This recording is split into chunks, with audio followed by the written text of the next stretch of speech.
The Scripture is the blueprint to life and living. They are sure of their mission. Our role is to redeem the entire world. And the stakes are high. Do you really wish that you could have been martyred? Yes, martyrdom was my biggest wish. What they have in common: God promised we would return to this land. Jews, Christians, and Muslims. This is the ultimate sacrifice, to give your soul as a gift to God, the Creator, and the country. The belief that modern society has lost its way. They're raping virgin teenage America on the sidewalk, and everybody's walking by and acting like everything's okay. The problem we have now with these civilizations is we don't offer the man where to go. He doesn't know his place in life. The people that don't keep the Torah, they don't understand the meaning of being Jews, they're wasting their life. They say God is the answer. I would like to see America become the nation under God again. But their battle to save the world has caused anger, division, and fear. I believe that Islam is a real threat. Something's gone wrong. We've too closely fused politics and our faith. I fear from those individuals who feel that they will go to heaven by killing me. I fear for my life.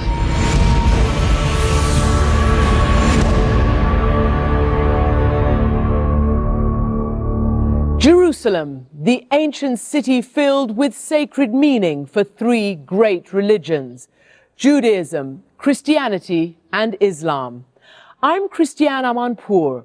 For the last 30 years, religion has exploded as a powerful political force, with an army of followers who share a deep dissatisfaction with modern secular society and a fierce determination to bring God and religion back to the seat of power. We call them God's warriors. For 8 months, I've traveled the world. Hello. Investigating who they are, what they want, and why they believe it's a battle they cannot afford to lose. Now, God's Christian warriors, the religious right in America. They have transformed the nation's landscape with a mix of faith and politics.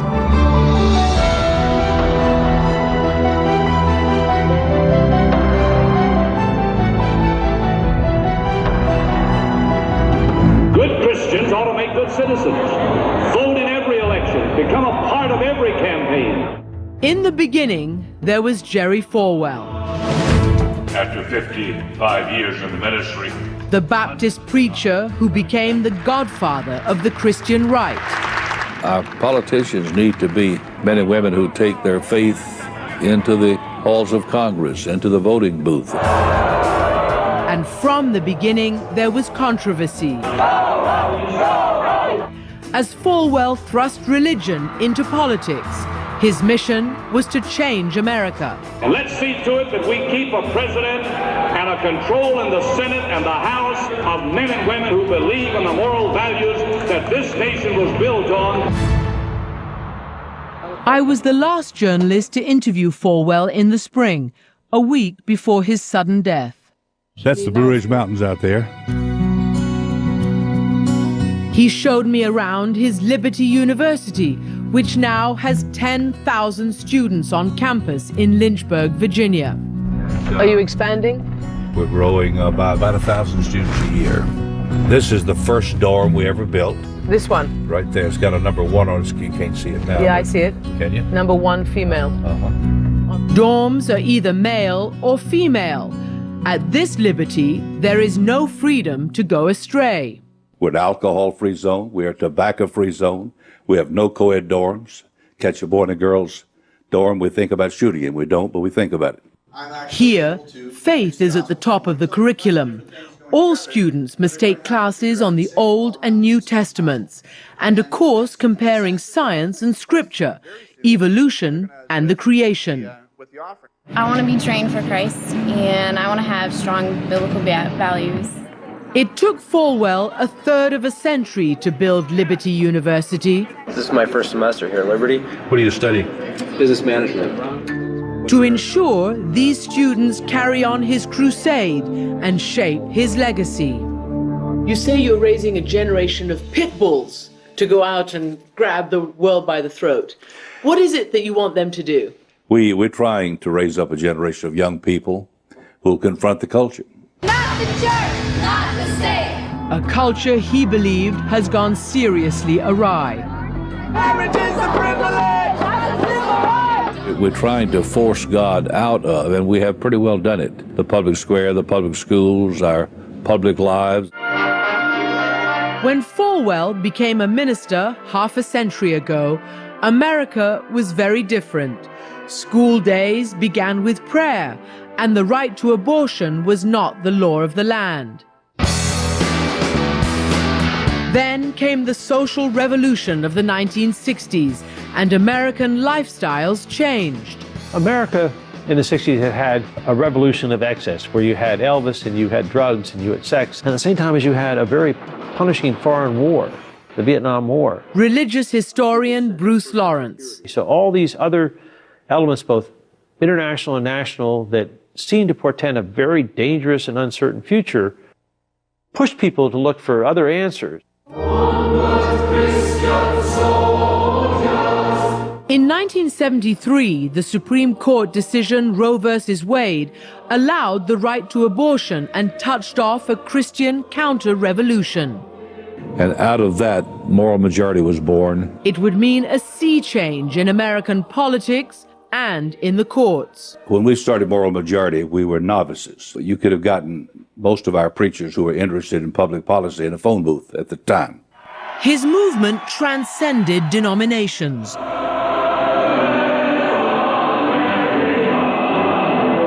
Falwell joined ranks with Catholics, Mormons, and social conservatives.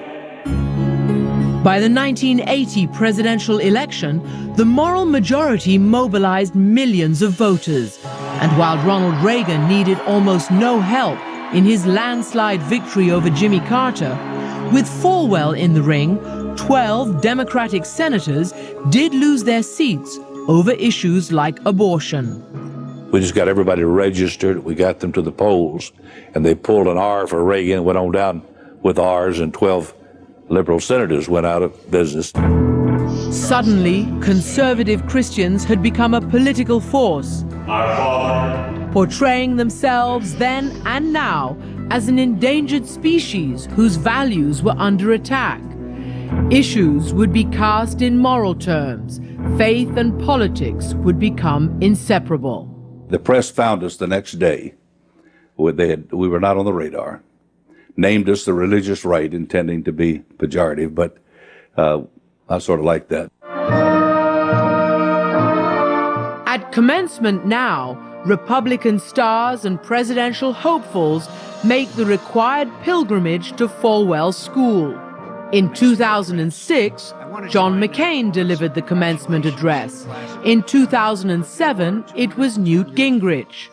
We must recognize that we are a nation founded and sustained by our Creator. But did Gingrich set the right example for students of the moral majority, given his public admission of an adulterous affair? How do you resolve what looks sort of hypocritical? We're not trying to elect a pastor or a Sunday school teacher, not a pastor-in-chief. We're looking for a commander-in-chief. Welcome to Iowa. Thank you. Great to be here. Happy 4th of July to you. You too. In other words, all sorts of compromise is possible in a presidential season where none among the current field of Republican candidates has excited the conservative Christian base of the party. Falwell even told me the 2008 Republican presidential nominee could meet quite a different standard than usual. You basically said that for you in this next election, correct me if I'm wrong, security. It's security rather than the social issues that you care so deeply about. We love to get in one package a man, a woman who's strong on security and right on the social issues. We got to find the person closest to where we are. I believe those prayers keep them coming. He dismissed Democrats like Senators Clinton and Obama. It's like the story of Chelsea Clinton interviewing some Marines returning from Iraq. And she asked one of them the question, what do you fear most? And he, after a thought, said, Osama, Obama, and your mama. Well, I'm not saying that really happened, but that's how I feel. That's how you feel? That's right. And Falwell continued to connect liberal beliefs to Islamic terrorism, such as blaming the attacks of September 11th on the prevalence of abortion in America. You know, you caused a huge amount of controversy after 9/11 when you basically said that the Lord was removing his protection from America. I still believe that. I believe that a country that and that America probably deserved it. Here's what I said. I said that the people are responsible, must take the blame for it. You did. You went on to say what I've just said. We're killing 1 million babies a year in this country by abortion. And I was saying then, I'm saying now, that if we, in fact, change all the rules on which this Judeo-Christian nation was built, we cannot expect the Lord to put his shield of protection around us as he has in the past. So you still stand by that? I stand right by it. Radical opponents had long waged their holy war against abortion clinics. What the hell was that? Bombings, arson, assassinations that terrified many women. We do have one confirmed fatality. This bombing at a Birmingham clinic killed a police guard. In the mid-90s, from Boston to Florida, angry zealots murdered 7 people, 3 of them doctors. The violence not only frightened a number of abortion clinics into closing, it also caused a public backlash. Can't be the yelling and the screaming and the bombing abortion clinics and the marching outside and waving. It's got to be the soft but intelligent sell of the facts. And so the courts became the new battleground over the unborn. But year after year, the religious right lost every Supreme Court decision on abortion. Falwell and others were determined to reverse that, using their political clout to make sure new justices Do you solemnly swear that pass the Christian conservative abortion litmus test? The 2 men President George Bush nominated to the Supreme Court, Chief Justice John Roberts, Had a cup of coffee with the nominee. and Justice Samuel Alito, I, Samuel A. Alito, Jr., do solemnly swear, met their test. The U.S. Supreme Court today handed a major victory to abortion rights opponents. A month before Falwell died, the Supreme Court, on a 5-4 vote, did put an end to one practice called partial birth abortion. Justice Alito became the decisive 5th vote. That is the culmination for me of about 35 years of work. A welcome victory for Jerry Falwell, but not yet enough. I don't think we have 5 votes on Roe v. Wade. I think we're probably 1 or 2 votes short. As we talked that last week of his life, Falwell seemed to recognize that his battle to end all abortions would have to be won by the next generation of God's warriors. My children are more likely to see this victory won than I am. I think we're 50 years away. We've got to just stay with it, stay with it, stay with it, and never give up.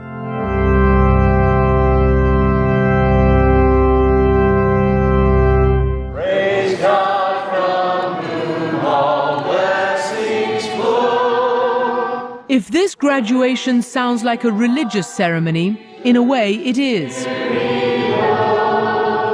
This is the first class of lawyers to emerge from Liberty University's new law school.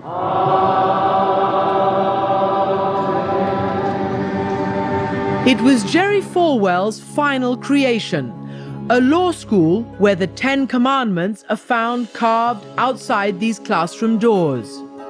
This is our Supreme Court room. It's modeled after the United States Supreme Court. 9 chairs for 9 justices, a classroom that's meant to be a clone. And obviously it's no accident because you want to change what the Supreme Court has ruled on. And we do. We say that the Supreme Court room reflects our supreme vision to restore the rule of law. Matthew Staver is dean of the law school, a minister who became a lawyer because of abortion. He says no such right is written into the Constitution.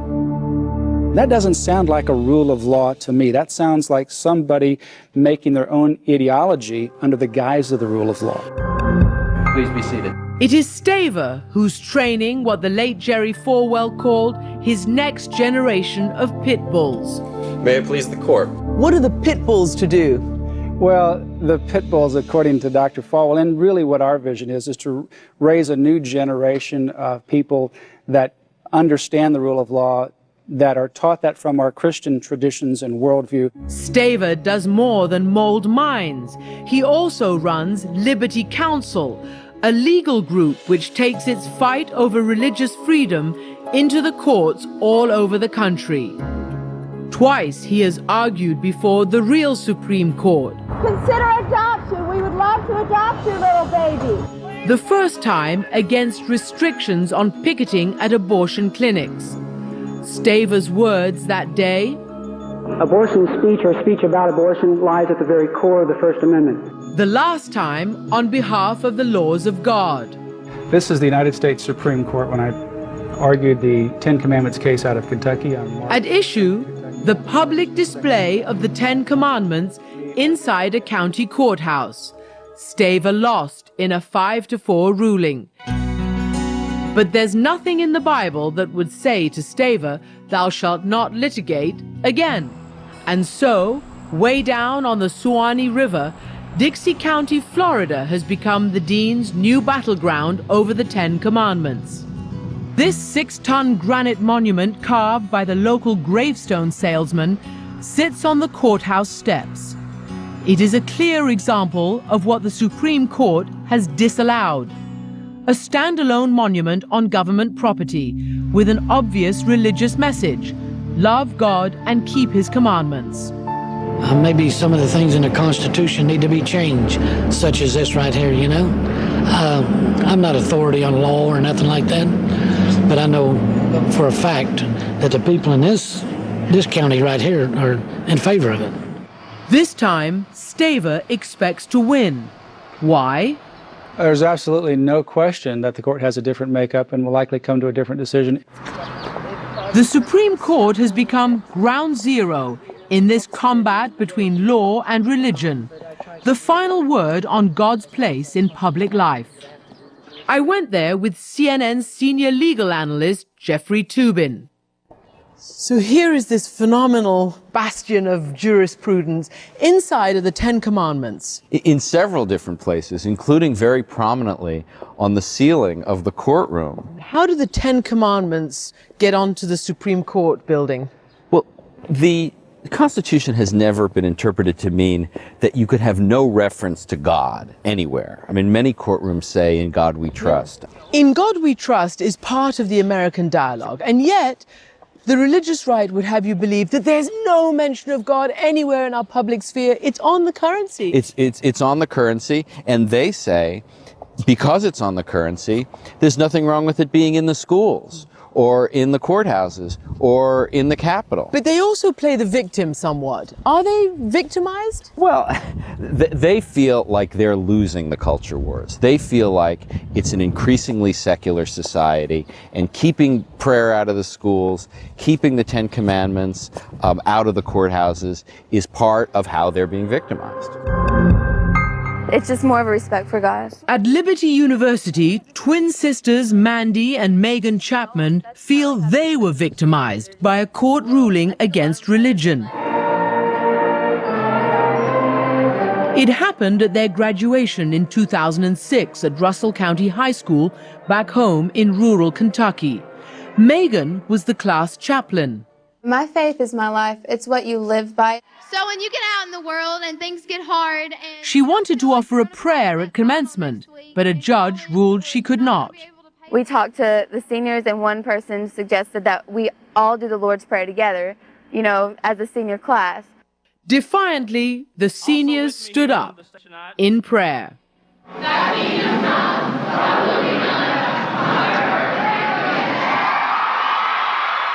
And then see the rest of the 3,000 people that were in our tiny gym stand up and just cheering, and it was just amazing.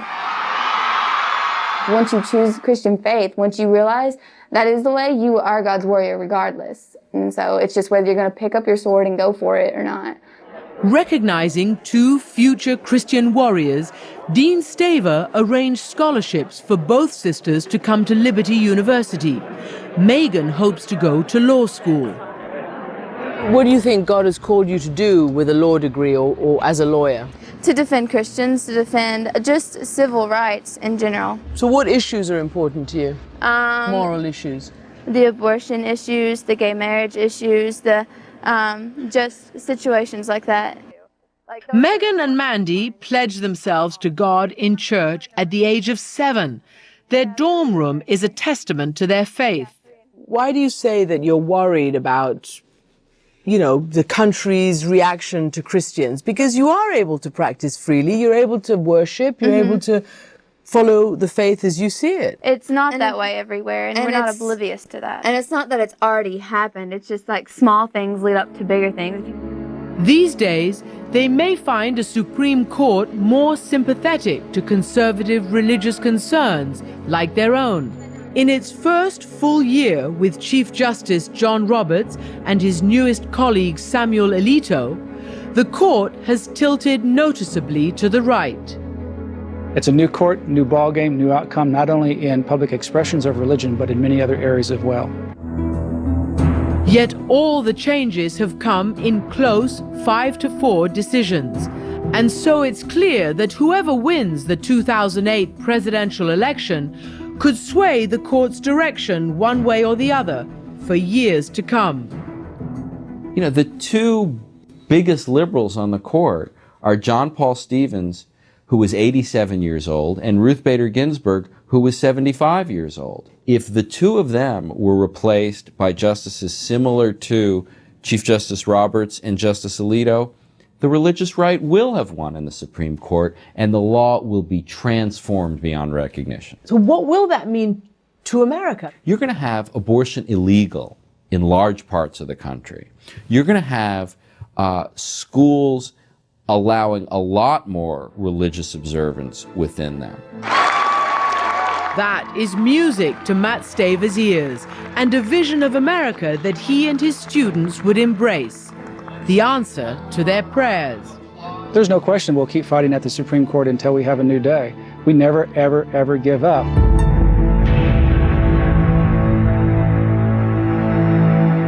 It's always good to see you. How are you? Very good to see you. Still to come, I meet a former president fighting to reclaim his faith from the right. It's impossible for a fundamentalist to admit that he is ever wrong, because he would be admitting that God was wrong.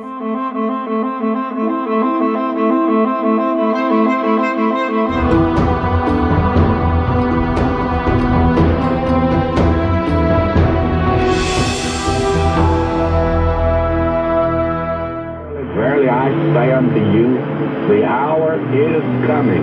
America is a nation of faith, a landscape dotted with houses of worship.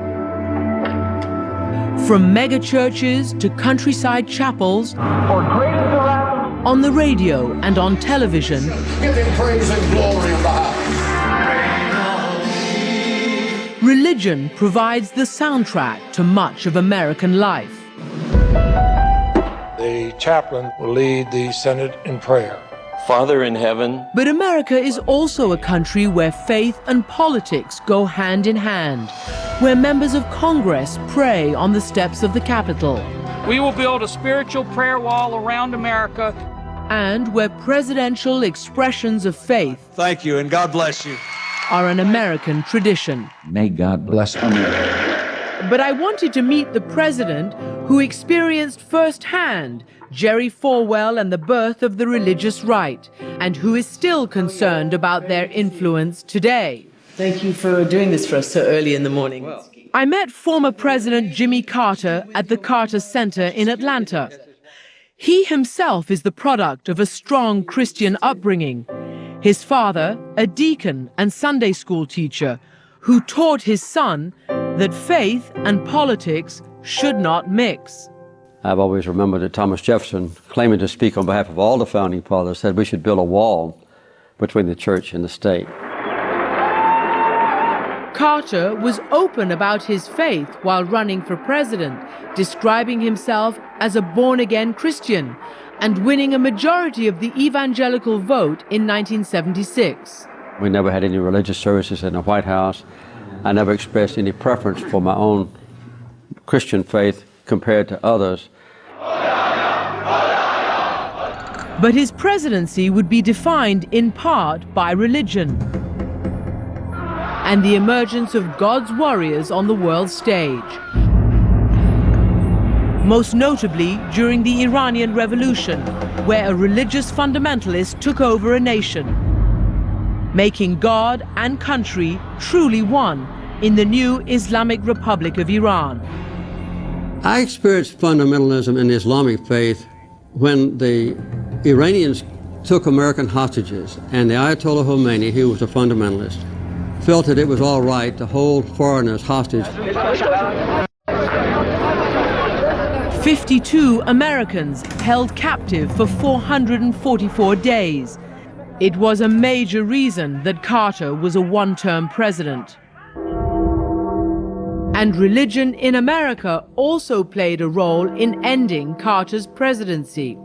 Many evangelicals who supported this committed Christian Democrat in 1976 switched to the not-so-church-going Republican Ronald Reagan 4 years later. Congratulations, sir. Many had been swayed by Jerry Falwell and his moral indictment of American culture. Inside, they're selling the poison that cripples Americans' children.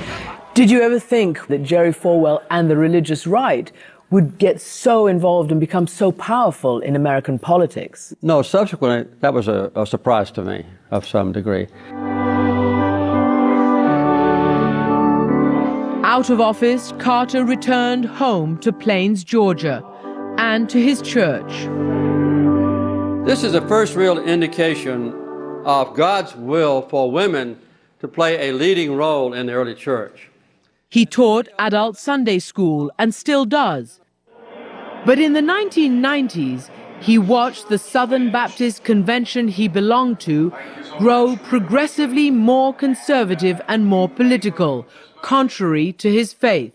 And they were, in my opinion, a radical departure from what, to me, the Baptist faith had always represented.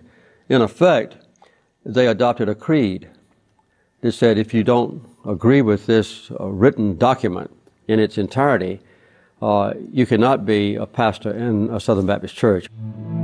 Especially troublesome to the president, an amendment in 2000 to the group's statement of beliefs on the role of women. From now on, like Muslims and Orthodox Jews, Southern Baptists would restrict the role of women. Women must be submissive to their husbands, and that no woman can be a leader in the church as a pastor or a deacon in the church, and that women are precluded from instructing men. So those things have been of great concern to me. The Southern Baptist Amendment on a woman's role passed in 2000. Carter then publicly broke with the convention. He's continued to speak out against what he sees as the growing influence of fundamentalism in many religions, characterized by rigidity, male domination, and exclusion.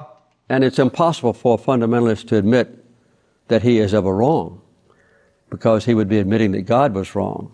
Jimmy Carter is working to reclaim his faith. I think the primary crisis that faces the Christian church in its totality is division. Along with former President Bill Clinton, they formed what they call the Celebration of a New Baptist Covenant, calling on Christians to focus on issues like poverty rather than on divisive issues like abortion and gay marriage.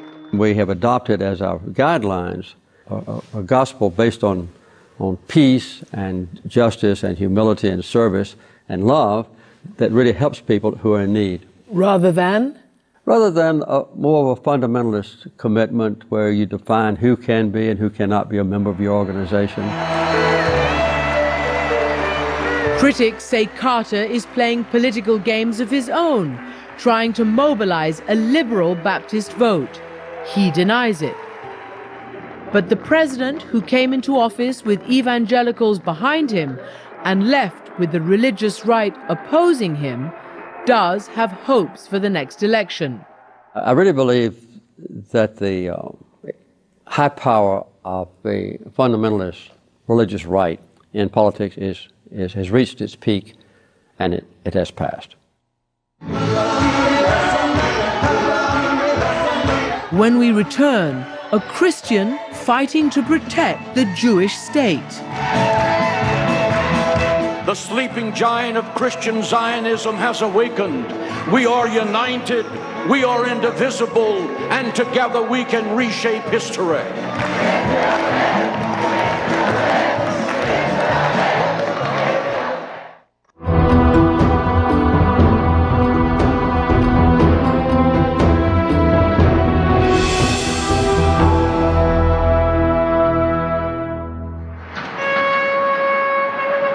Welcome to Texas, where horses, cattle, and cowboy hats are a way of life, and probably not the first place you'd expect to see this.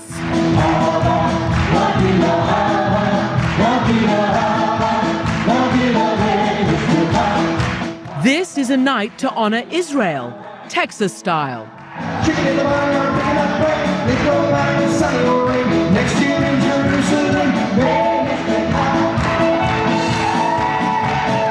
But here's where it gets even more unusual. The people sponsoring this affair are evangelical Christians. The man in charge, Pastor John Hagee, a Christian warrior for Israel. Send a message to America. Send a message to the enemies of Israel. Send a message to the people of Israel. Israel, you are not alone. I believe that the Bible, the Torah, is the truth. I believe there's the Torah way and the wrong way. And the right way, says Hagee, is to protect and defend Israel at all costs. Hagee is a Zionist, a Christian Zionist. A Christian Zionist is someone that believes that the Bible supports Israel. God begins in the foreign policy statement of Israel in Genesis 12:3, saying, I will bless those who bless you, and I will curse those who curse you. You said God's foreign policy statement? Yes. God has foreign policy statements? Absolutely. And his is pro-Israel? Concerning the Jewish people, that's his foreign policy statement. Hagee's devotion to Israel began in 1978 when he first visited the Jewish state. While I was praying at the Western Wall, I turned and saw a Jewish man. He had a prayer shawl, reading the Bible, rocking back and forth, and I just felt that that man is my spiritual brother. Hagee tried to recreate the experience in his own church in San Antonio, Texas, where his evangelical congregation numbers nearly 20,000. I saw Yitzhak Rabin. I met with him in Houston. A great man. He was a great man. There is a hallway lined with pictures of Israeli prime ministers.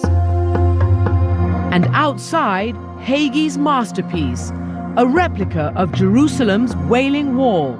Now, Pastor, what is going on here? We're in a Christian conservative church, and it looks like a little bit of Israel. We sent to Israel and got all of these stones and put them in place here so that they could have the opportunity of praying at the wall as close as we could replicate it. But this is more than just a tribute to the Jewish faith. If Israel is at the heart of God's foreign policy, Hagee wants to make sure it shapes America's foreign policy too. There are voices in the State Department calling for the city of Jerusalem to be divided, to make way for a Palestinian capital. Let us make this clear. There shall be one Jerusalem that shall never be divided, not now and not ever. He's got his own pro-Israel lobbying group. Their recent meeting in Washington included a written greeting from President Bush. Thank you. And it drew people like former House Speaker Newt Gingrich and Senators Lieberman and McCain. If we fail in Israel, where will we succeed? Hagee's group also went to Capitol Hill, telling members of Congress of their strong support for Israel. Their visit last year coincided with fighting between Israel and Lebanon. They made it clear what they expected America to do. We asked them to give Israel the opportunity to respond to those people that had attacked them, not to send someone from the State Department over there to get the war stopped. So you were pro that war? We're never pro-war. We are for Israel having the opportunity to respond to those that attack her.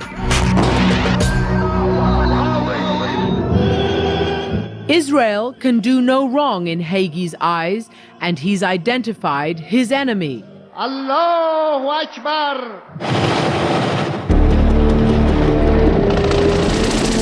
Hagee sees Iran and its defiant president as a threat to both the U.S. and Israel.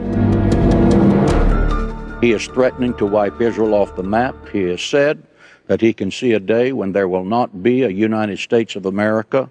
He's racing to obtain nuclear weapons, and if he obtains them, it will be the Western world's worst nightmare. This is how Hagee thinks Iran's nuclear ambitions should be thwarted. Well, I think America should do everything in its power to make sure that he never gets nuclear weapons, whatever that takes. If they cannot do it through diplomacy, then I think there needs to be a military preemptive strike to deny them nuclear capability. Fighting words for a man of the cloth, but this pastor thinks war is part of God's plan. In his recent book, Jerusalem Countdown, which has sold more than 1 million copies, Hagee mixes biblical prophecy and current events, and outlines a violent showdown for the end of days. In his scenario, Russia and its Arab allies invade Israel. The Antichrist appears as the head of the European Union. Armies mass, and there's a final battle at Armageddon, resulting in a sea of human blood. Before Jesus returns to slay non-believers and reign over an era of peace. If you have not read, It's a controversial theological stance, and critics accuse Hagee of supporting Israel and favoring war with Iran to hasten the second coming. I can make it very clear for you. Our support of Israel has absolutely nothing to do with end times prophecy. Some Jews have also been wary of Christian support for Israel, you stand for the reading of the Word of God. since many believe Jews must accept Christ in order to be saved. The one thing that Jews and Christians disagree about is who the Messiah is. He is the sovereign God. We just have to agree to disagree. Hagee does not try to convert Jews, but he's confident that when Jesus does return, the Jewish people will also recognize and accept him as their Messiah. And as I tell the Orthodox rabbi friend here in San Antonio, that when we're both standing in the streets of Jerusalem and Messiah is coming down the road, one of us has a big theological adjustment to make. But in Which of you is going to make the adjustment? Oh, I think he is, of course, and of course he thinks I am. So it's going to be an exciting day. The sleeping giant of Christian Zionism has awakened. For now, Hagee's battle is political, rallying evangelical Americans for Israel. Let it echo down the marble halls of the presidential palace in Iran. Israel lives! Israel lives! Israel lives! When we return, for a Christian not to vote is a sin. this man is trying to raise an army of Christian voters to take back America at the ballot box.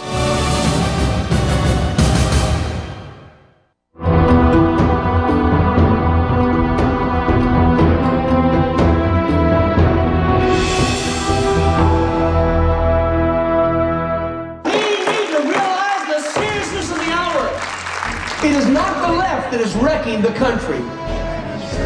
It is the Christian who is doing nothing. Pastor Rick Scarborough is on a crusade across America. For a Christian not to vote is a sin. He's traveling the country holding church rallies from now until Election Day 2008. Here's the danger you need to see. Like many of his Christian counterparts, he believes America has lost its moral footing. Christians don't lose until they quit. And his mission is to raise an army of Christian voters to fix that. Evangelical Christians are estimated between 50 and 80 million. We are the largest voting bloc in America. If 75% of them vote their values, we win. I'm not a Republican, I'm not a Democrat, I'm a Christocrat. My allegiance is to Jesus Christ. Whenever there is a party that presents itself as a party of values, they're going to benefit from what I do. Rick Scarborough is a Baptist preacher by trade. We were making progress when we had a conservative Congress. We're losing ground right now. And author of books with provocative titles such as Enough is Enough and Liberalism Kills Kids. His interest in politics began when he attended an AIDS prevention lecture at his daughter's public high school in Pearland, Texas, which he felt was too explicit and sent an immoral message. Every form of sex is fair game. Just make sure you use a condom. Scarborough took his indignation to his congregation. Never in my entire life have I seen a group of Baptists get so mad. We wound up encouraging our people to run for public office. Church members took over the local school board and the city council. And while their victory was short-lived, Scarborough had found his calling. He turned to Jerry Falwell for guidance to take his message national. And he said, Rick, he said, since you're not well known, what you need are visible people who lend you their name and recognition. With Falwell's blessing and support, Scarborough started Vision America in 1998. Talk about 70 Weeks to Save America, One Day Crusade, and so forth. Its goal, get pastors out from behind the pulpit and involved in politics.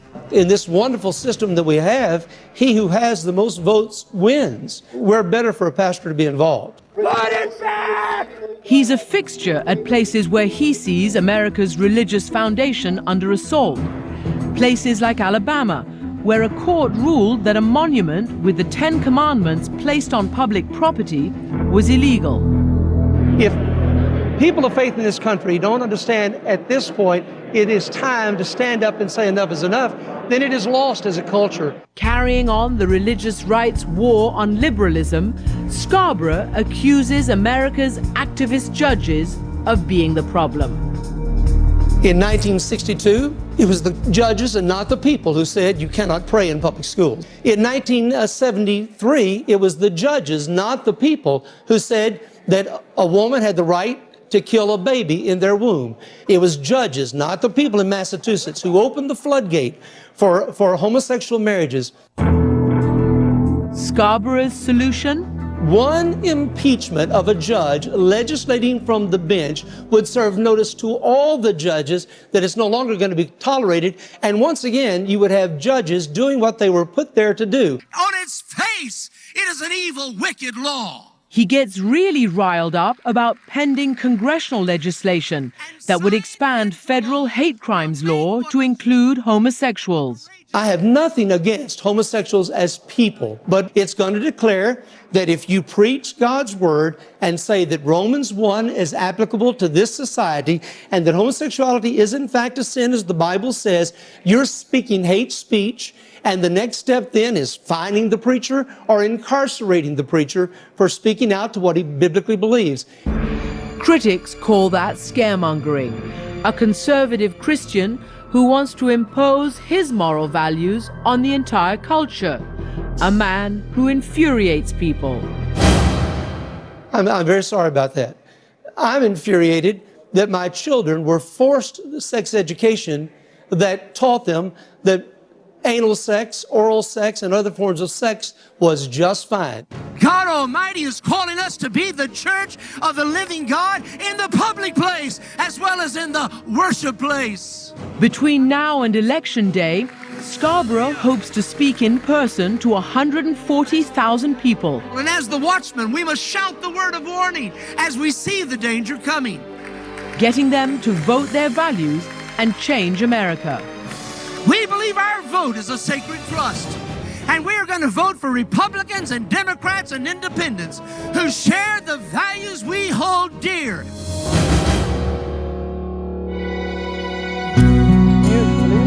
But can pastors in America really change an election? This is the Norman Rockwell view of our community. You can see the steeples there for miles in both directions. Pastor Russell Johnson of Lancaster, Ohio, may have done just that. He brought me up to this hilltop where he says he often prays for his community below. And there are generations of hardworking people here and that have basic, core, fundamental, and conservative values. Johnson is a senior pastor of the Fairfield Christian Church and an outspoken figure in Ohio politics. Jesus said, be salt and light, have convictions, pray for your community, serve the elderly, reach for children, and yes, get registered and go out and vote. Johnson runs his own Christian school, and he too doesn't like the direction he sees America taking. In this county, there are times when children have been told, don't write the name of Jesus.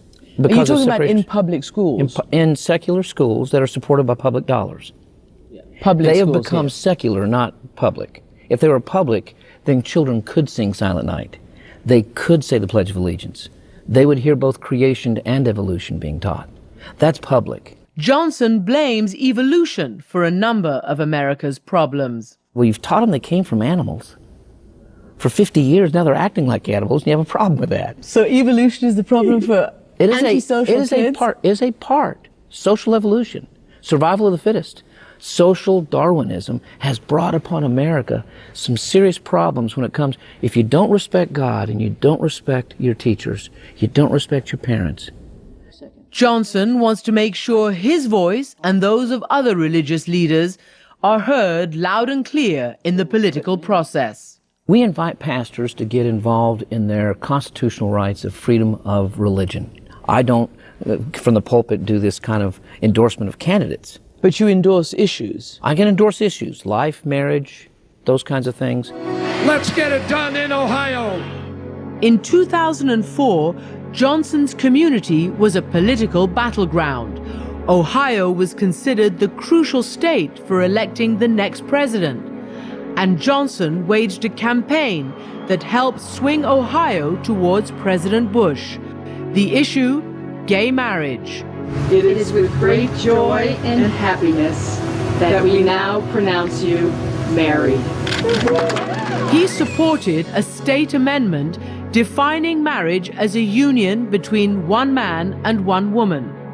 3.3 million people in Ohio in 2004 showed up to vote for a marriage amendment. Not against people, but for marriage. Well, it was against same-sex marriage. Is that what you're talking about? It was for marriage. Not one thing in there says against anybody in the article. I read it carefully. The measure passed with almost 2/3 of the vote. Afterwards, we did the surveys. They voted 6-1 for President George W. Bush. And of course, you can always have a great debate over exactly how a ballot issue or really anything in politics influences a very close election. John Green is a senior fellow at the Pew Forum on Religion and Public Life.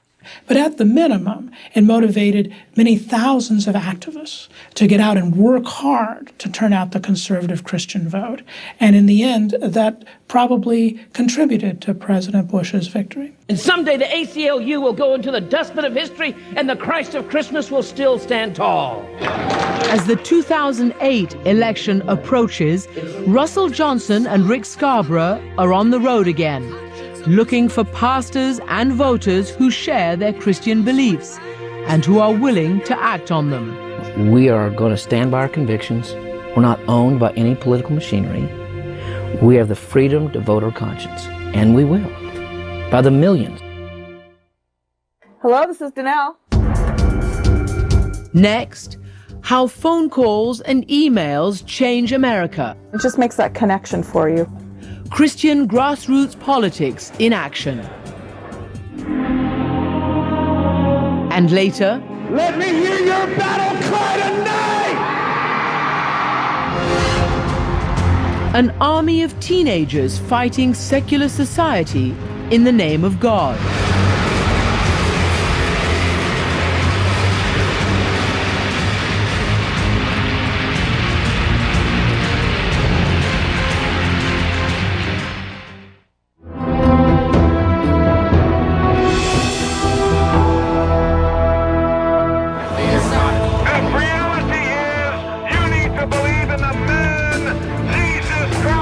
In America, conservative Christians have altered the political and cultural landscape. They are on the front lines of divisive issues that touch everyone. Should abortion be legal? Do you? Should gays have the right to marry? What should your child be taught in school? How should judges interpret the Constitution? God's Christian warriors say they have the answers. They believe modern secular society has corrupted America and that there must be a return to what they call the religious foundations of the country. People have experienced extreme disappointment with secularism, and so there has developed this countercultural protest. As America enters another election season, nothing less than the social, political, and cultural direction of the country is at stake. God's Christian warriors know where they want the country to go, and they're not going to stop fighting until their battle is won. Christ is King! Christ is King! Christ is King! Christ is King! This is Danelle Tursini with Positive Christian Agenda. Danelle Tursini is trying to change America. One phone call, one email, one law at a time. Okay, you can call him and have him call me. This is what grassroots politics is all about. And it just makes that connection for you. And God's Christian warriors are masters at it. Hello. My job is I deal with getting Christians involved in the public process. Right. For what reason? To influence government. To do what? To be we the people. To influence government as citizens of this country. And then we also provide you with the hundreds of bills that they're trying to pass. We first met Danelle at a conference where Pastor Rick Scarborough was speaking. We need to be impacting elections when the candidates are being selected. If you go to the website, Tursini was working, getting Christians to use their voices to influence politics. Yeah, so I'm doing the pro-life work. I traveled to her home base outside Seattle, Washington, to get an inside look at how she does her job. So this is my office. Yep.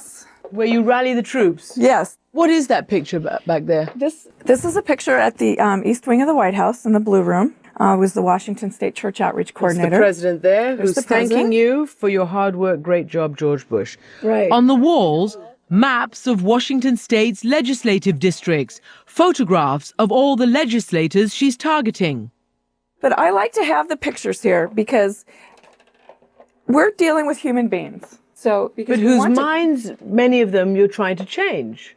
Yes, absolutely, absolutely, and understand, and and inform. During the past legislative session, her organization says it facilitated nearly 59,000 phone calls and sent twice-weekly email alerts to nearly 100,000 people. Tuesday, we actually sent out a reminder. We had sent out a big alert on Friday. About the domestic partnerships. Yeah, that was the domestic partnership. And how long, do you spend, how many hours a day doing this? During session, I work on average probably about 12 hours a day. It's nonstop. Tursini is a mother and a grandmother who became involved in politics more than 20 years ago. At that time, she supported a woman's right to abortion until she saw an ultrasound image of her second child. All of a sudden, I was like, whoa, wait a minute. This is a baby. I remember driving home from the clinic that day and thinking, they're killing babies. Abortion kills babies. So naturally, I started thinking, well, what can I do about that? So you wanted then to change the law? I realized the antidote to this travesty was to change the law. They don't want anything to slow down abortions. Torresini was working for a group called Positive Christian Agenda. And what do we need Danelle to do here to round up the troops? That's her boss, Joe Featon, a politically minded pastor who leads one of the state's most influential megachurches. We're trying to hold back the barbarians who want to encroach upon the empire, if you will. And we're saying, no, the values of Christianity should be in the marketplace of ideas. They should be out there for all to see and to contemplate. Well, congregation, let's dedicate Hannah to the Lord. Featon was instrumental in the fight to define marriage in Washington state as one man, one woman. And although American law prohibits him from endorsing candidates from the pulpit, he gets around that by referring parishioners to a personal website to see his pastor's pics. The secularists always say, you're trying to set up a theocracy. You're trying to put your values on us. And I say to myself, hey, wait a second here. This is the way it's always been in America. You come along with your secular agenda. You're the ones trying to put your values on America, not me. Our values are native here. It's yours that are foreign. You're the illegal alien here, not me. Danelle and her group also would bring their concerns directly to legislators. Can you meet us in the middle of the rotunda, kind of near the gold seal? This session, they lobbied for parental notification for abortions, against a domestic partnership bill, and against a sex education bill. Small groups such as hers can have a big impact. Yeah, sure. Thank you. People don't understand the power they have by just getting involved and just get a few friends with you, and then it quickly rises to the attention of people like me and other elected officials. Perhaps nobody in America knows that better than Ralph Reed, one of the most influential Christians in American politics. You know, one of the reasons why it's hard to build a moderate or centrist political movement is because moderates are moderate. You know, they're just moderate. I mean, what do you get excited about? You know, whereas on the left or the right, people are really committed. Can you give me the zip code ranges for the district? Reed was the mastermind behind the Christian Coalition, the grassroots organization that transformed American politics. It was founded in 1989 on the coattails of Pat Robertson's failed bid for president. The conservative Christians in the 80s, prior to Robertson, were voting Republican in the general election, but they weren't really involved in the machinery of the Republican Party. Robertson really changed all that. Reed turned them into a political force. He mobilized voters using direct mail, sending on millions of voter guides that focused on the smaller local races. It was a new type of campaign, stealth politics conducted under the radar. And if you sort of show up in Washington and hold a news conference and say, I'm in charge now, a lot of people shoot at you. So it might be smarter to go out and run 1,000 people for school board and state legislature and city council, and nobody really shoots at you. By 1994, the Christian Coalition claimed 1.3 million members. And that fall, its influence was really felt. Last night was one of the most decisive off-year elections in American history. Republicans won a majority in Congress for the first time in 40 years. And Christian conservatives were credited with winning half those races. God's warriors were now a force to be reckoned with in Washington. But today in Washington state, the Democrats are in charge, and Danelle Torresini's agenda faces a losing battle. Here, she's getting a reality check from Republican leader Richard DeBolt. You're not stopping anything this year. I mean. Okay, so there's no chance. No. Their train is running. They have their agenda. They've kind of focused in on what they're going to do. They're not really open to moderating that at all. His words proved correct. This year's positive Christian agenda did not go forward. For Donnell, the setback is just part of the process. There are many battles still to be fought. And so, no, I will not stop as long as I feel compelled in my heart to continue along this path. I will continue to work the grassroots. Hello, this is Donnell. We're here today to proclaim that there's going to be a sweeping of the Holy Spirit across this nation of ours. In America today, is it even possible to separate faith and politics? I traveled to Minnesota to meet a preacher who put his parish on the line to do just that. Would you just join hands to the person to your right and to your left? And just join with me in your heart and in your mind. Greg Boyd doesn't look like a fire starter. The enemy is evil, but you are good. But don't let appearances fool you. There is a spiritual war going on. There is a corrupting influence of having power over others. America is not the kingdom of God. So, Greg, if I were to Google you, all it says is heretic, heretic, heresy. That's not all it says. Come on, it can't be that bad. You stirred up a bee's nest. Yeah, there's a certain amount of controversy that surrounded some of my ideas on stuff. In American society, where conservative Christianity and right-wing politics have become married, Greg Boyd wants a divorce.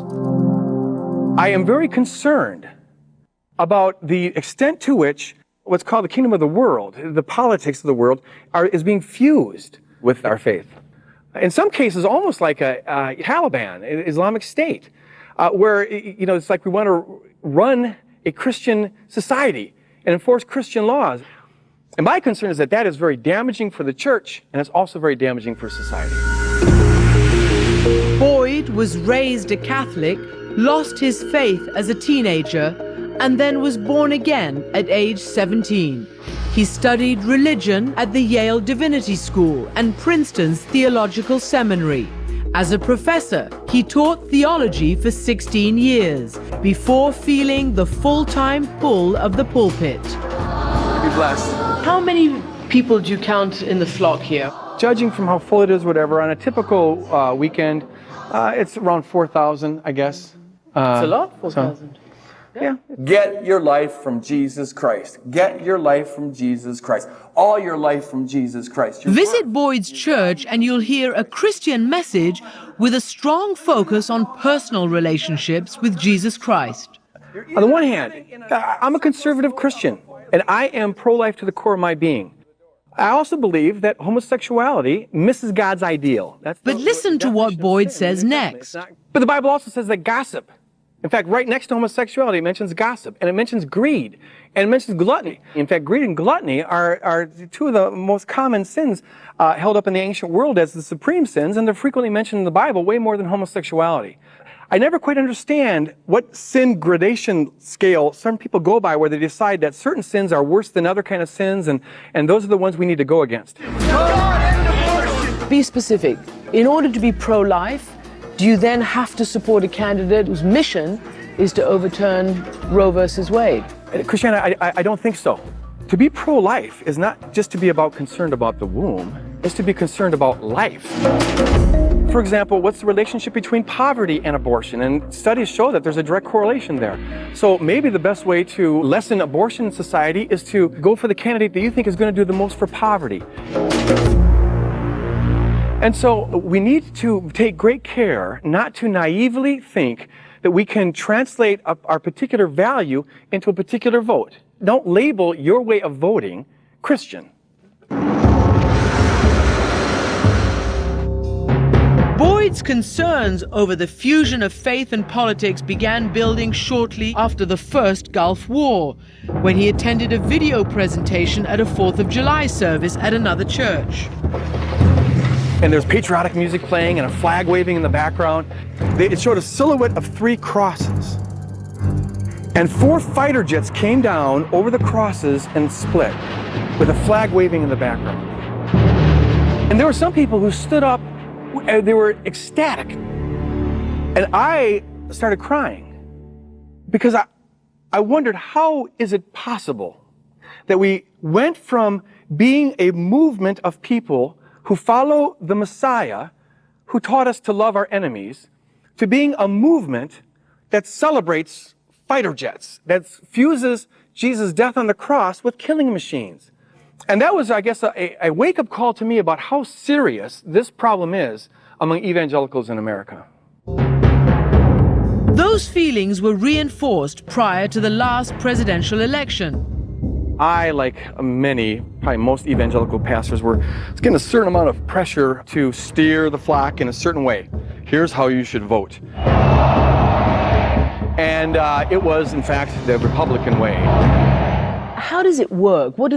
They call you. Tell me how that works. What happens is there's a lot of Christian leaders out there on Christian radio and Christian television, and people in your congregation watch them. And so a lot of the questions come from the congregation saying, aren't you going to tell us how to vote, and aren't you going to this or whatever? The enemy isn't the liberals, and the enemy isn't the conservatives. The enemy is not the abortionists. The enemy is not the gay rights activists. Instead, Boyd did something radically different. He preached a series of 6 sermons called The Cross and the Sword. Whenever we find politicians who start quoting Bible verses to support their agenda, we ought to be the ones saying, Many members of his congregation disagreed and told him so. And after the message, a lady came up, a wonderful lady, sincere, God bless her heart, but she was livid because she was saying, if you don't stop preaching liberal politics in the pulpit, I've got to leave. And I said, ma'am, I'm quoting Jesus. Jesus said this. A lot of your flock walked out, didn't they? Yeah, we, over the long haul, lost roughly 1,000 people in the light of this message. But as that 1,000 left, another 1,000 took their place.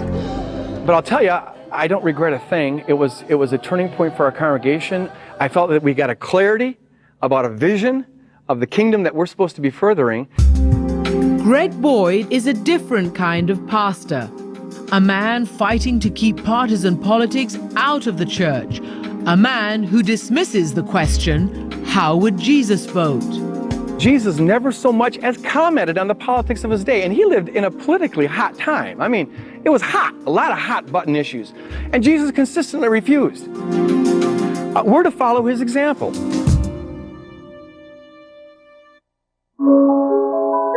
When we return, would God be an environmentalist?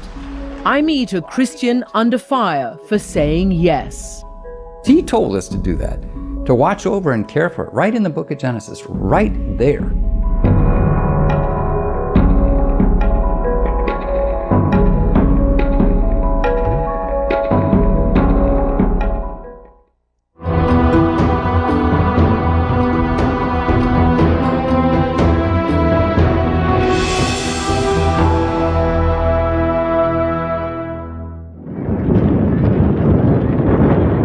It's a windy spring day in Washington, D.C., and this man is creating a storm in the world of Christian politics. Where are you on abortion?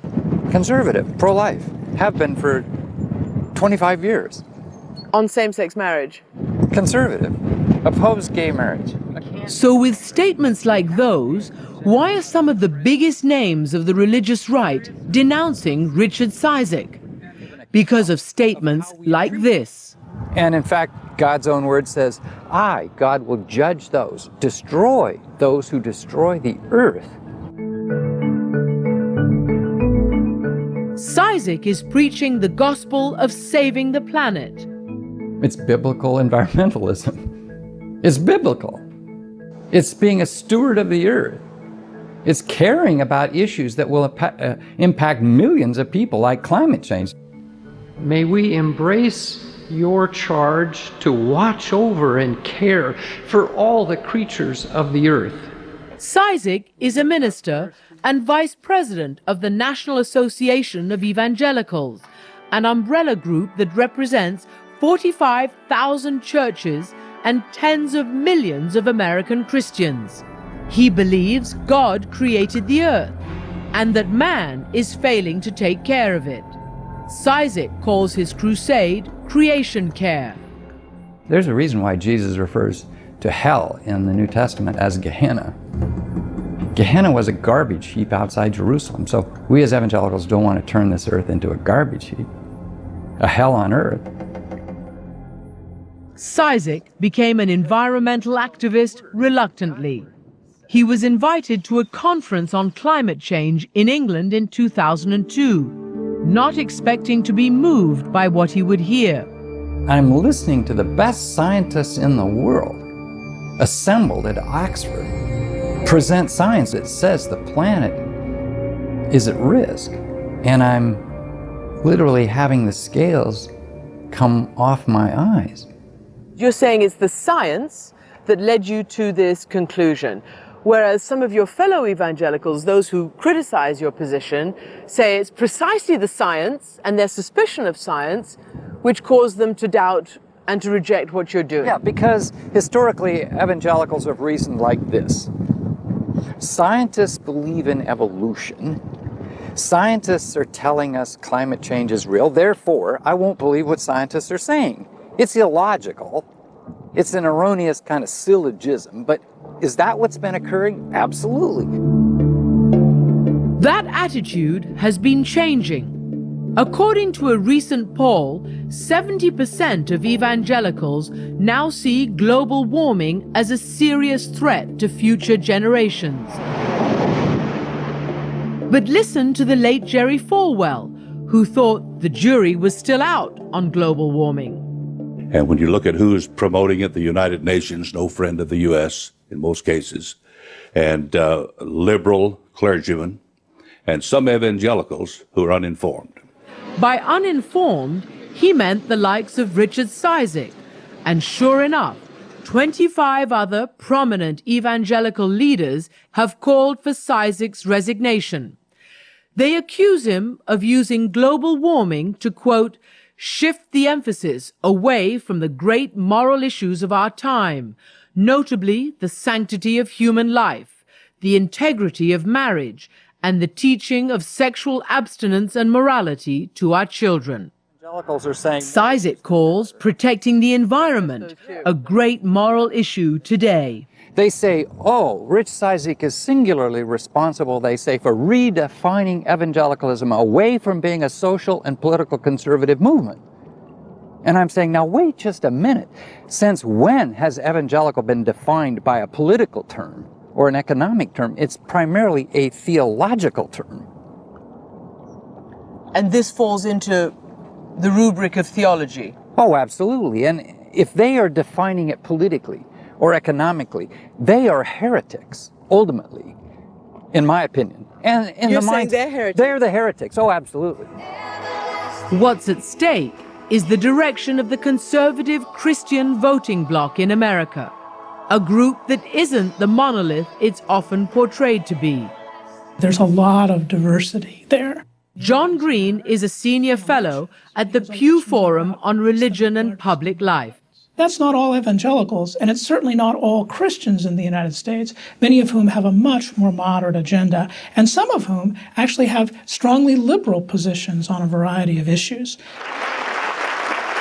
In the past two presidential elections, conservative Christians were among President Bush's strongest supporters, and voting trends suggest they will remain predominantly Republican in the near term. An association that's been political gospel since Jerry Falwell founded the Moral Majority. But even that is not written in stone. And it may very well be that in the future, if social issues become less prominent, that other questions such as the environment and economic issues will lead evangelicals to vote more Democratic than they have in the past. Cizik says he's not trying to convert Republicans into Democrats, just to convince them of what he believes to be at the center of God's agenda, saving the earth.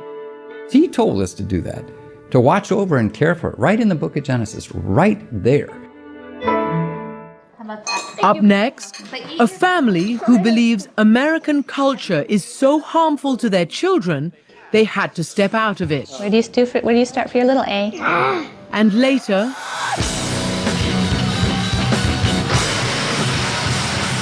"22,000 Christians and their battle cry."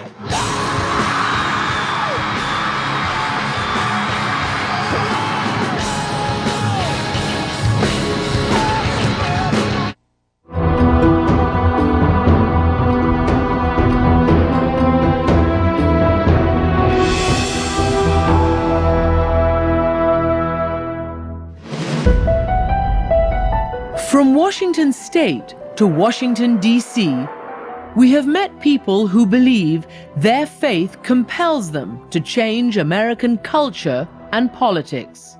But there are also people who are fighting in a very different way, by turning inwards. Yes. 5 times 1 is 5. 3 times 0 is 0. It's a familiar scene. 5 times 10 is 50. But they aren't doing homework. Where do you start for your little A?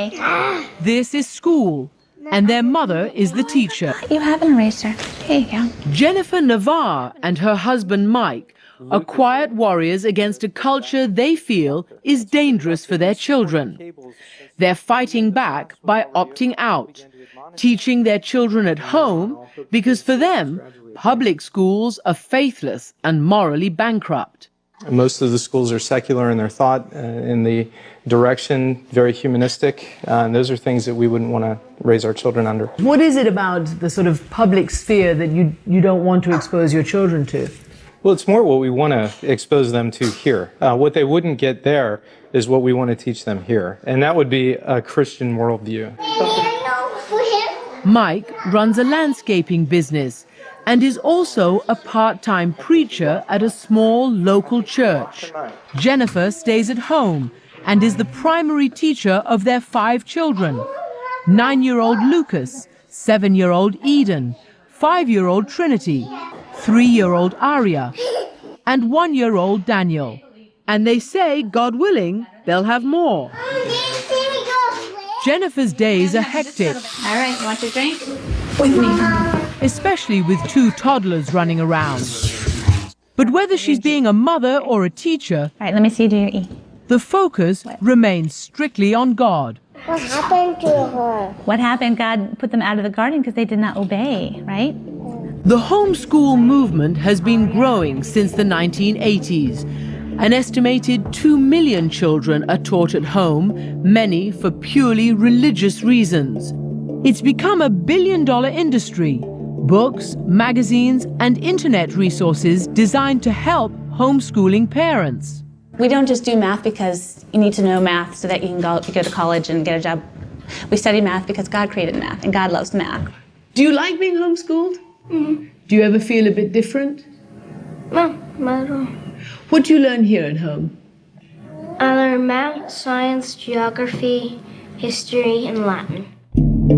And science, specifically Darwin's theory of evolution, is a battleground for many conservative Christian parents. It's not in the Bible, and so they think it's wrong. What will you teach your children about science, about where we all came from? We'll teach them the truth, that in the beginning God created the heavens and the earth, and we will certainly teach them about evolution, about the theory or hypothesis of evolution. Hypothesis? Absolutely. Yeah, it's an unproven hypothesis. I think that's safe to say. Will you tell them it's wrong? Yes, we will. How can you be so sure?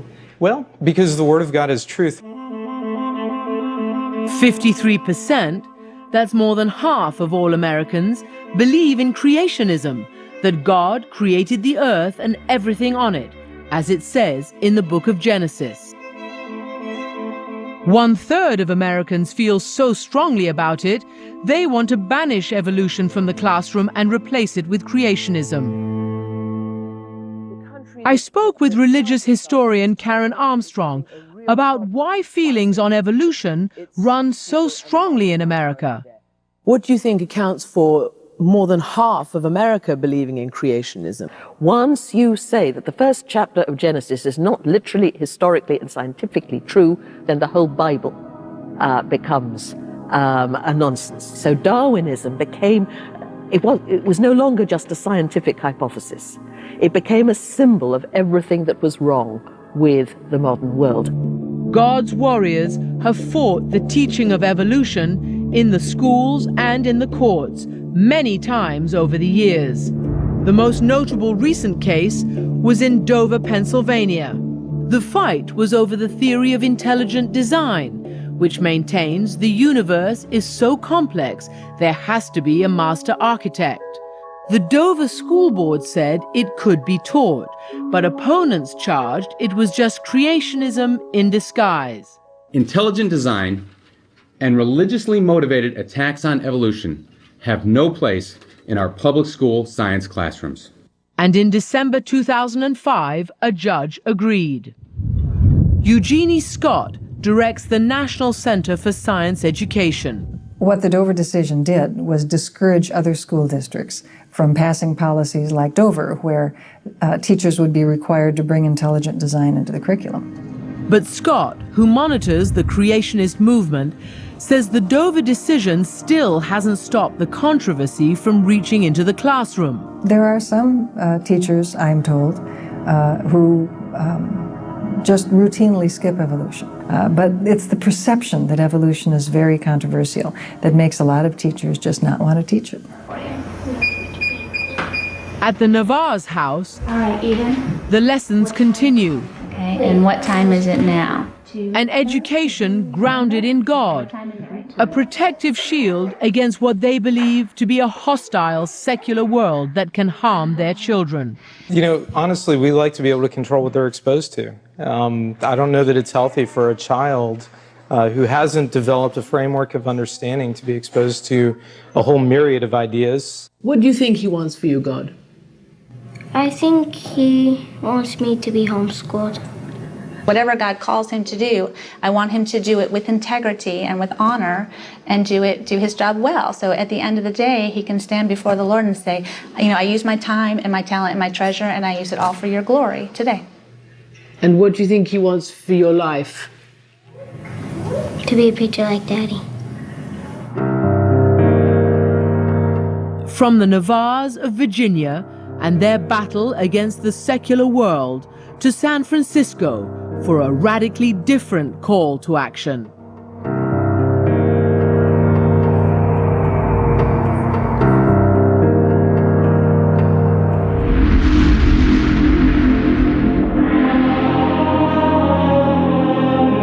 Let me hear your battle cry tonight!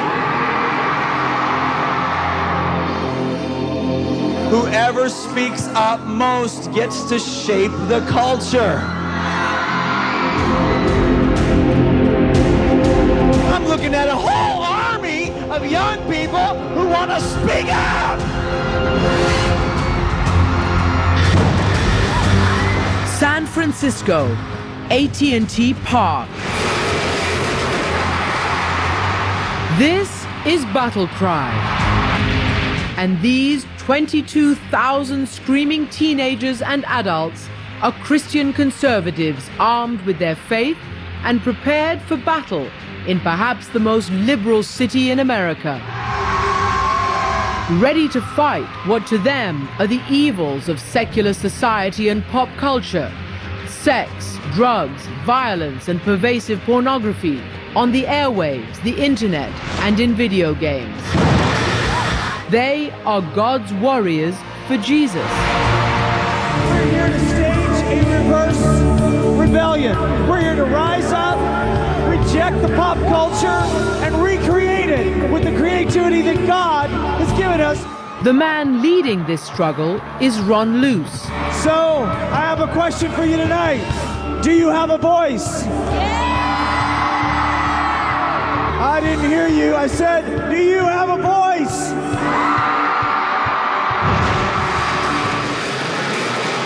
Christiane Amanpour. How are you? I traveled to San Francisco and met Luce as he rehearsed for that night's Battle Cry event. It's like Sarajevo. I wanted to know why he's declared war on the American lifestyle. We call them terrorists, virtue terrorists, that are destroying our kids. Virtue terrorists.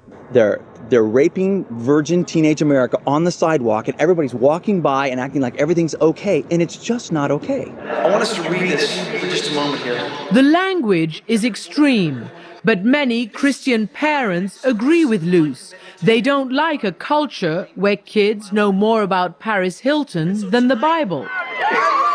But his hard line against abortion and homosexuality is what draws the controversy. Battle Cry is not a harmless movement. Its program is fiercely anti-woman, anti-gay, pro-war, and pro-obedience. Critics say Luce, under the guise of saving teenagers, is imposing his conservative values on the rest of society. It represents a far bigger agenda, a Christian right, theocratic agenda that goes from Ron Luce, the leader of Battle Cry, to Pat Robertson, all the way up to George Bush. How do you answer that? They say, this sounds like a message of, bringing back your values, but it's actually a message of intolerance and of hate. You could say it's divisive. Well, maybe it needs to be divisive. Luce is 46 years old, an evangelical preacher and founder of ministries that he calls Teen Mania.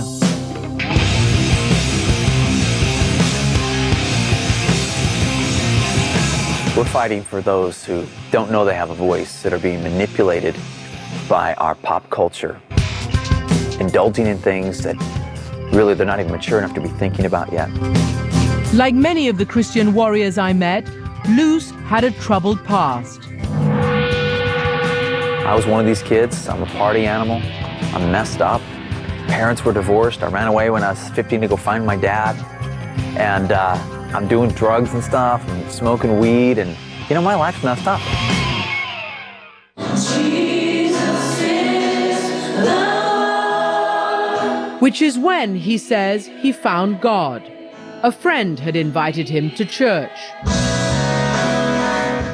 God began to heal me of my brokenness, my past, and really, I think now, Teen Mania and Battle Cry is a reflection of what God really did inside me. His ministry is located on 472 acres in rural East Texas. It's just going to be an amazing time to come and learn about how to become better leaders and warriors of Christ. Here, he trains teenagers how to spread his message. Be able to be connected with other teenagers. We tell them their cubicle is their pulpit. This is your chance to use technology to change your generation. Just open up the floodgates.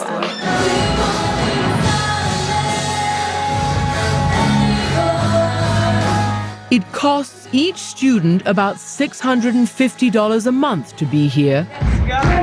They are the foot soldiers in Ron Luce's Army for God. We have 720 students. They come for 1 year, learning about honor and character and passion for God.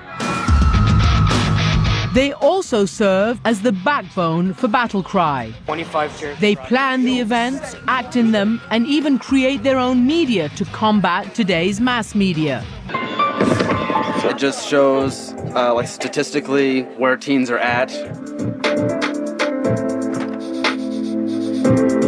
At the very end, one girl's holding a sign that says, "All of us need to be reached."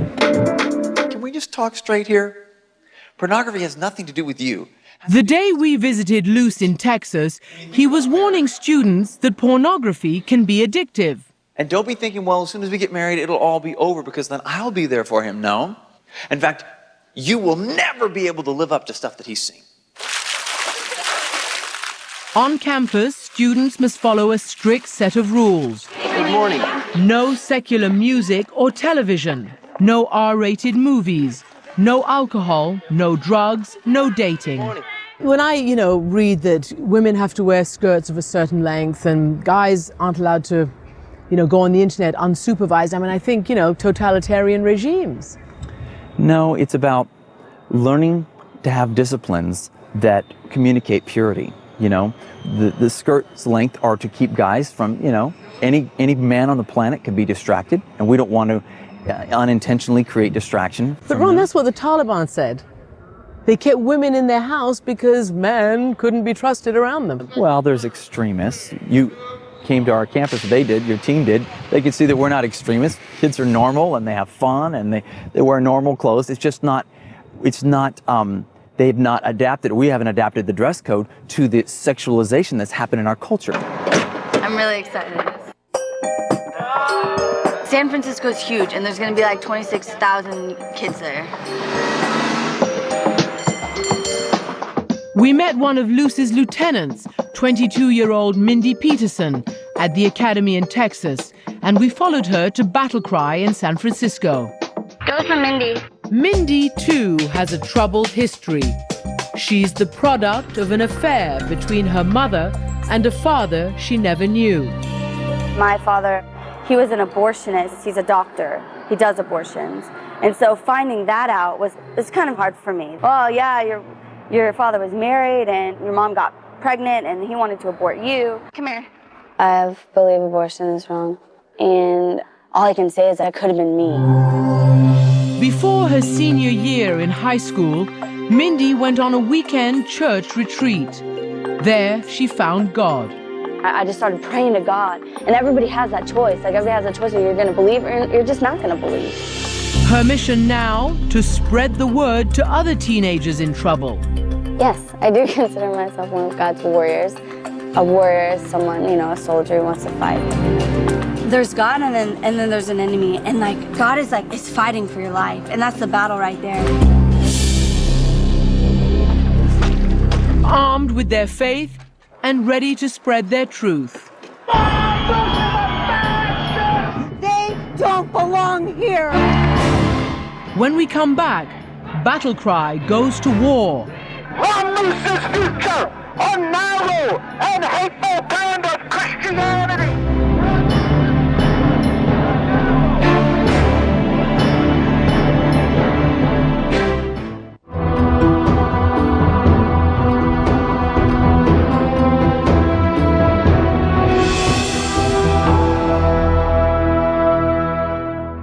Being gay is not a crime.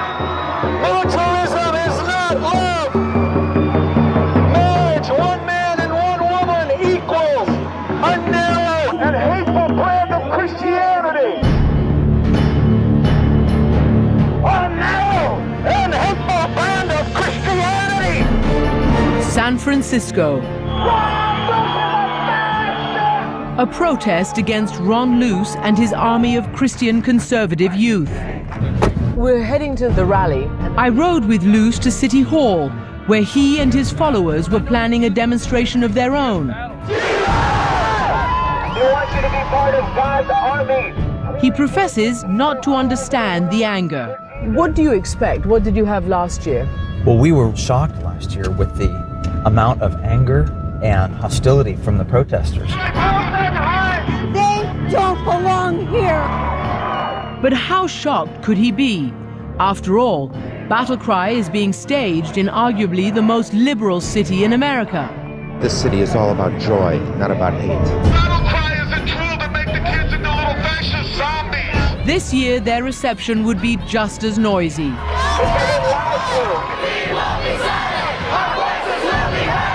This is the intersection of faith and the secular world.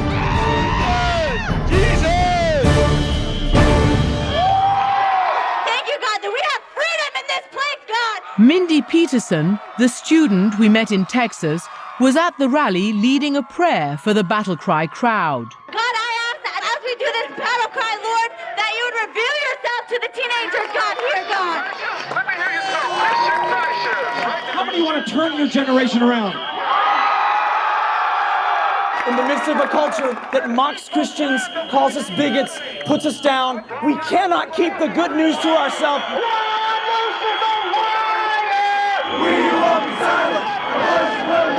Do you consider being gay a crime or a sin? A crime? A crime, a sin?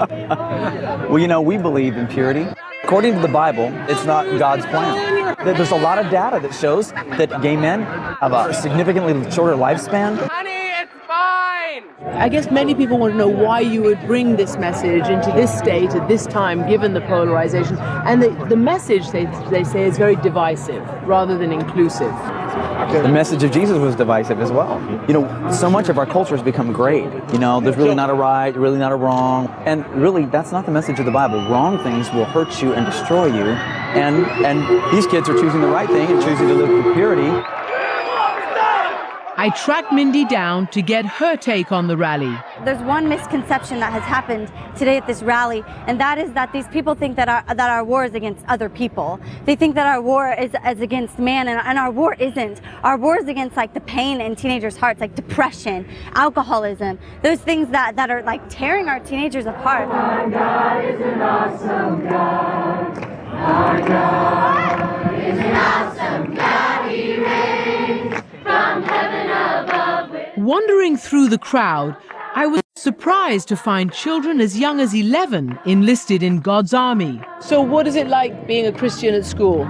It really scares me to see people at such a young age, in middle school age, having sex and getting pregnant. People you know of your age? I know someone in 6th grade that has had sex. Kids in your class are doing drugs and having sex? They're doing drugs and having sex, and they're not really even thinking anything about it. They're just saying, well, it's just an action. And what are you girls going to do? Be celibate till you're married? We'll stay pure. We made a commitment. We had a purity night, and we made a commitment to God to stay pure until marriage. Is an awesome God. He reigns. The demonstrations had ended, and battle cry was about to begin.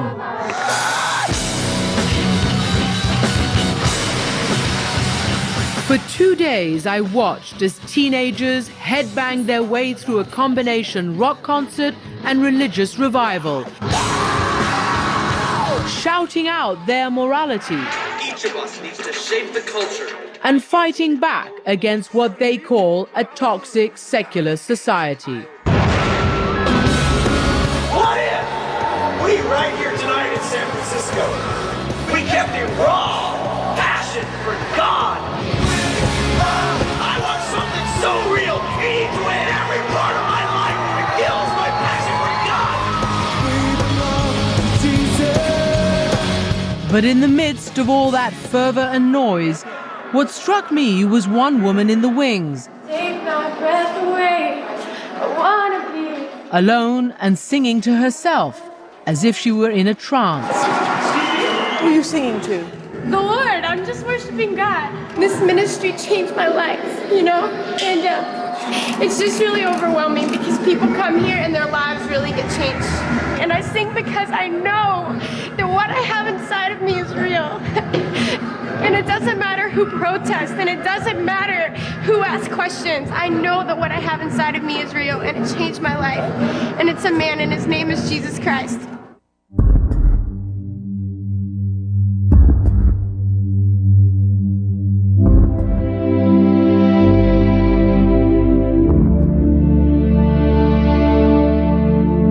Leave the old life behind, it's dead. On stage, Ron Luce was looking for commitment. He called his followers to the altar, asking them to embrace a life guided by God. If you're on your knees, would you just begin to pour your heart out to Him? Just tell Him. Move your spirit, God. Just tell Him, God, I'm yours. Think about it. Wrestle with it. And when you're ready to surrender, jump to your feet and scream as loud as you can, I want the cross! I want the cross!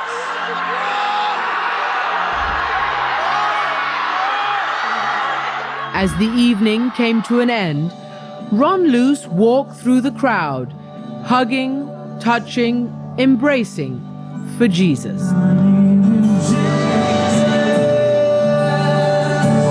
You know, kids are hurting. And as long as they're hurting broken young people, then I've got a job.